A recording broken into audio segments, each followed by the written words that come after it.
তো রমজানের মাস বড় বরকতের মাস, এটা 3 ভাগে ভাগ করা, রহমতের 10 দিন, মাগফিরাতের 10 দিন, নাজাতের 10 দিন। এই বরকতের মাস আল্লাহ কেন দিয়েছেন? তাকওয়া অর্জন করার জন্য। তাকওয়া মানে আল্লাহর ভয়। আল্লাহর ভয় মানে কি? বলে আল্লাহর ভয়টা যার অন্তরে থাকবে ওই বান্দার নাম হবে মুত্তাকি। মুত্তাকিনদের জন্য বিনা হিসাবে জান্নাত। আল্লাহর ভয় যার অন্তরে থাকবে ওই বান্দা গুনাহ কখনো করবে না। আল্লাহর ভয় এমন এক দামি সম্পদ, এই ভয়টা অন্তরে জমা করাটা রোজার দ্বারা যেমন সহজ, অন্য আমলের দ্বারা সহজ না। যেমন রোজাদারকে দেখবেন সারাটা দিন রোজা রাখে, ক্লান্ত, ইফতারির আর আধা ঘন্টা সময় বাকি, তখন এমন ক্ষুধা লাগে পেটের ভেতরে, সামনে পানি তাই পাইলেই মনে হয় এক টানে 3 লিটার থাকবে না। সামনে 10 জনের ইফতারি দেশে 10 প্লেটে, মনে মনে কে তো আমার একারই লাগবে, কি দিল। মনে মনে দোয়া ইনুস পরে 2-1 জন উঠতে যাইতো, তাহলে 2 প্লেট আমি পাইতাম। যদি বলা হয় এই রোজাদার বুঝছি খুব ক্ষুধা, তুমি দরওয়াজা জানালা বন্ধ করে যাও, একটা রুমের মধ্যে ঢুকে তুমি পানি পান করো, একা একা, কেউ দেখবে না, কোনো রোজাদার করবে নি। কেন? আল্লাহর ভয়। পানির মধ্যে ডুব দিয়ে গোসল করবে, কিন্তু 1 ঢোক পানিও পান করবে না, এটাই আল্লাহর ভয়। সামনে খানাও রেডি, পেটেও ক্ষুধা, খায় না। খানাটা তো আর হারাম না, এই মুহূর্তে খায় না কেন? আল্লাহর ভয়। এই সাধনাটা বাকি 11 মাস রাখো। রোজার মাসে যেমন সাধনা করছো, ক্ষুধাও আছে, খানাও আছে, খাও না কেন? আল্লাহর আইনে জায়েজ নাই, ঠিক 11 মাস এই আইনটা জারি রাখো। ক্ষুধাও আছে, খানাও আছে, পাইলেই খাইও না, আগে হিসাব করো আল্লাহর আইনে খানাটা হালাল না হারাম। 11 মাস এই সবক যদি আদায় করে তাহলে কেউ হারাম খাইতে পারে না। আর হারাম খাইলে এর শাস্তি কিয়ামতে হবে না, হবে দুনিয়াতেই। কিডনির উপরে আঘাত, লিভার নষ্ট। আর এই হারাম খানাটা আবার অনেক বাবা অবুঝ শিশু সন্তানেরও খাওয়ায়, হারাম টাকা কামাই করে। সন্তানের রক্ত পিওর, স্ত্রীর রক্ত পিওর, কোনো ভেজাল নাই। ও স্বামী নামের কুলাঙ্গার, তুমি হারাম টাকা কামাই করে ঘরের স্ত্রীর রক্ত কেন নাপাক করো বলো? ও বাপ নামের কলঙ্ক, তুমি হারাম টাকা কামাই করে তোমার অবুঝ সন্তানের রক্ত পবিত্র কেন নাপাক করো হারাম খাওয়াইয়া? আল্লাহর কাছে নিজের জবাবই দিতে পারবা না, আবার সন্তানটির জবাবও মাথায় নিলা। এমন বাপ হইছো কেন? বউ যদি চালাইতে না পারো বিয়া করছো কেন? রোজা রাখ 12 মাস। সন্তানের হক আদায় করতে না পারলে সন্তান নিছো কেন? এরে নবীর আশিক, আল্লাহর ভয় অন্তরে জমা করো। রমজানের রোজার মাধ্যমে এমন বরকত, একটা রোজার দাম কত? হাদিসে পাকে রহমতের নবী বলেন 1 রোজার দাম কয়েকটা জন্মগত কাক। কি চিনেন তো? একটা কাক, জন্মগত কাকের হায়াত অনেক বেশি। কাকের হায়াত কি? অনেক বেশি। একটা কাক জন্ম থেকে উঠাই ডানা মেলে যখন উড়তে শুরু করে খোলা আকাশে, ও যদি উড়তে উড়তে উড়তে উড়তে সামন দিকে যাইতে যাইতে যাইতে যাইতে বুড়া হইয়া যায়, কাকের হায়াত অনেক বেশি। বলে কত? কিতাবে আসছে 1000 বছর কমপক্ষে। তাহলে একটা কাক যদি জন্ম থেকে 1000 বছর খালি উড়ে, কত দূর যাবে? ক্যালকুলেটরে ধরবে? কম্পিউটারে আসবে? নবীজি বলেন একটা কাক জন্ম থেকে উড়তে উড়তে বুড়া হইতে হইতে কত দূর গেল? একটা রোজাদার এক রোজার বরকতে জাহান্নামের আগুন থেকে তত দূরে সরে যাবে।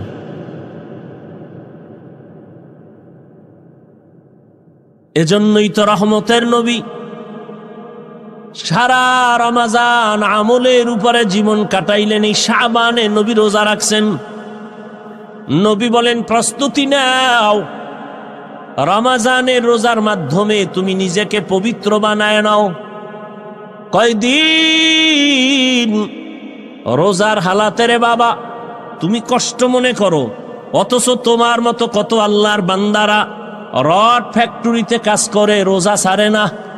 সিমেন্ট ফ্যাক্টরিতে কষ্টের কাজ করে, রোজা ভাঙে না।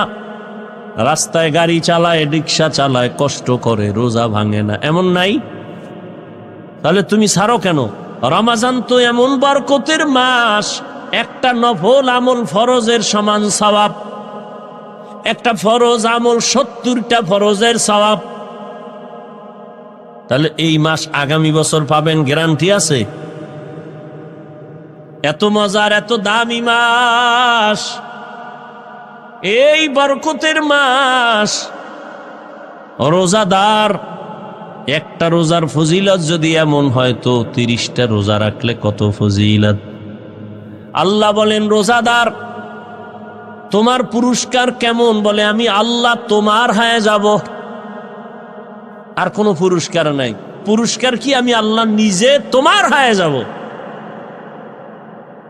কোন রোজাদার? আবার রোজাদারের মধ্যেও কিছু ভেজাল আছে। রোজা রাখে ঠিক, কিন্তু তারাবির নামাজ পড়ে না। আবার অনেকে পড়ে ঠিক, প্রতিদিন পড়ে না। আবার অনেকে পড়ে কিছুদিন, তাও পুরা 20 রাকাত পড়ে না। ও 8 রাকাতওয়ালা বাবারা, যদি আপনি মনে করেন 8 রাকাতের উপরে তারাবি পড়বেন না, আগামী রমজান পাওয়ার গ্যারান্টি নাই। এখনই তো বলে ফেললাম, একটা নফলের মূল্য ফরজের সমান। আপনি যদি মনে করেন 8 রাকাতের বেশি তারাবি পড়বেন না, তাহলে আপনি বাকি 12 রাকাতও পড়েন, অন্তত তারাবি না মনে করলেও নফল হিসাবে পড়ে নেন, লাভবান হয়। এই রমজানের মধ্যে কয়েকটা আমল বেশি বেশি করবেন। এক তো তারাবি আছে, রোজা আছে, আর একটা আমল হলো কোরআনটা। তাহলে আপনি প্রথম রমজানে যদি সময় দেওয়া শুরু করেন, প্রতিদিন 1 ঘন্টা তারাবির পরে, অথবা আল্লাহর ভয় অন্তরে জমা করো। এখন ভয়টা কি? আমি যদি সবাইকে জিজ্ঞাসা করি, কারা কারা আল্লাহকে ভয় করেন? জেনা, কানের জেনা, হাতের জেনা, অন্তরের জেনা, সারাটা রাত মোবাইলের দিকে তাকায় তাকায় গুনাহ, কবিরা গুনাহ দেখে, কবিরা গুনাহ দেখে, মাও দেখে, বাবাও দেখে, আমার ভাই দেখে, বোনেরাও দেখে। ঘরটা যেন জেনার আড্ডাখানা, সারা রাত শুধু জেনা চলে। আল্লাহ মাফ করেন, এমন অন্যায়। ও যুবক, 40 বছর পর্যন্ত তোমার চেহারাটা উজ্জ্বল থাকবে, নষ্ট হবে না। কিন্তু কি দুঃখ,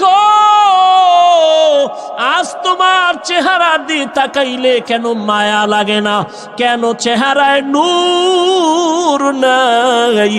মোবাইলের গুনার কারণে চেহারা নষ্ট হয়ে গেছে। আর কুলাঙ্গার কিছু বাপ আছে, সাহারি খাওয়ার সময় মা ডাকে, বাবা ওঠ, 2-1টা রোজা রাখ। বাবা একা, খবরদার রোজা রাখাই ওনারে বিবি, রোজা রাখলে ছেলেটার চেহারাটা নষ্ট হয়ে যাবে। ওই বাবারে পাইলে জিজ্ঞাসা করতাম, এই বাপ নামের কলঙ্ক, সন্তান রোজা রাখলে তোমার চেহারাটা নষ্ট হবে সন্তানের। মোবাইলে আকাম কইরা কইরা যে চেহারাটা নষ্ট করলো, বলো কোন বিউটি পার্লার তোমার চেহারাটা ভালো করবে? আল্লাহর কসম, মৃত্যু পর্যন্ত দুনিয়ায় কোনো মেডিসিন নাই যে সন্তানের চেহারাটা ভালো করবে। বরং 40 বছরের আগে চেহারা থাকবে উজ্জ্বল, কোনো মেডিসিন মারবি, চেহারা ডিসকালার হবে, গোডা হবে, এ গোডা আর যাবে না। হ্যাঁ, যদি নেক আমল করো, তওবা করো, চেহারা আবার ফিরে আসবে। আর ঠিক মতো 5 বার ওযু কর, চেহারায় কোনো ক্রিম লাগবে না, আল্লাহর কসম। 5 বেলা ওযু কর, ওযু করবি, চেহারার নূর বেড়ে যাবে। তখন তোর নেকাব লাগায় চলতে হবে, নাহলে যে দেখবে হেই পাগল হয়ে যাবে। বলবা হাফিজ ভাই তোমার না, আমিও তোমাকে বলছি ঠিক, আমিও পরিপূর্ণ গুনাহমুক্ত হতে পারি না। যে ব্যক্তি গুনাহমুক্ত হবে ও জিহ্বা দ্বারা যা চাইবে নগদ আল্লাহ সাথে সাথে দিয়ে দিবেন। যার চোখ পবিত্র ও অনেক কিছু দেখবে যা সাধারণ মানুষ দেখবে না। যার জবান পবিত্র ও যা চাইবে যখন চাইবে আল্লাহ তখন দিবেন। তো পবিত্র না তো ভাইরা আমার, আল্লাহ গুনার কারণে চেহারা নষ্ট হয়, নেক আমলের কারণে চেহারা সুন্দর হয়, ভালো হয়। এরে আল্লাহর গোলাম, এই জন্য আল্লাহ বলেন আমার ভয় অন্তরে জমা করো। আল্লাহর ভয় যদি থাকে ওই বান্দা মরিয়াও গেলে গুনার কাছেও যাবে না।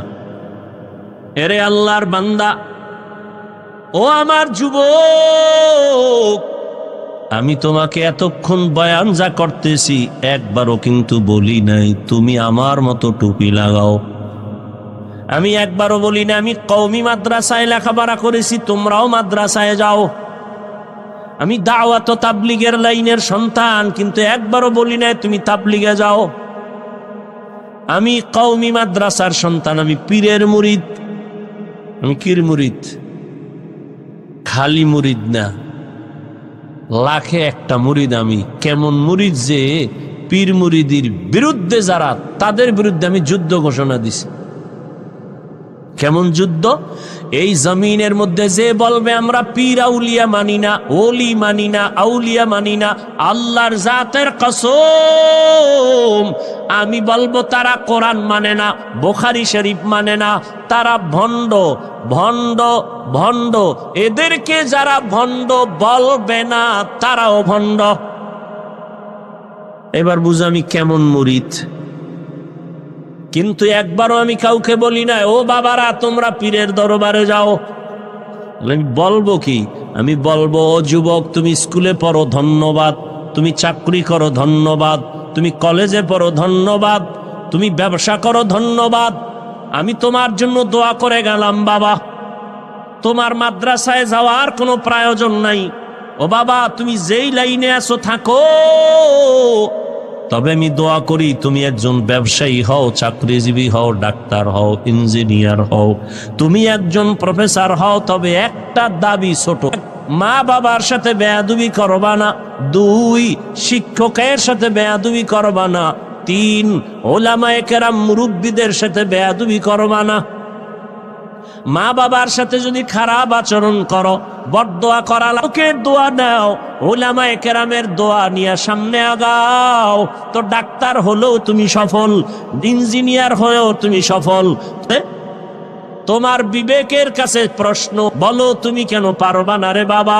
তোমার মতো যুবক শ্রমিকের কাজ করে, নদীর মধ্যে মাছ ধরে, নামাজ ছাড়ে না, বলো তুমি কেন পারবা না? এরে পর্দার আড়ালের আম্মা জান, আল্লাহ আপনা থেকে বেশি দিছে, এটা বুঝার মতো মেধা বুঝি আল্লাহ আপনাকে দেন নাই রে মা।